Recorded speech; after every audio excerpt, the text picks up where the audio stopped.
আমার ভালো লাগছে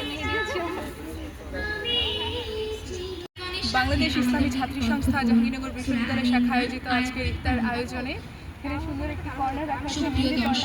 একটু আগে আমিও লাইনে দাঁড়িয়ে মেহেদি দিয়েছি, মানে এই প্রথম এরকম কোনো আয়োজনে আমারও অনেক ভালো লাগতেছে। ধন্যবাদ বাংলাদেশ ইসলামী ছাত্রী সংস্থা জাহাঙ্গীরনগর বিশ্ববিদ্যালয় শাখা। কে বলতে চান?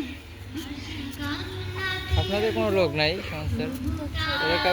করে যদি চলে যায় তুমি বড় হতভাগা এই দুনিয়ায়। এই মাস হেলা করে যদি চলে যায় তুমি বড় হতভাগা এই দুনিয়ায়। যেটুকু আমল করি হয় যেন সুস্বাগতম হে রোজাদার সুস্বাগতম।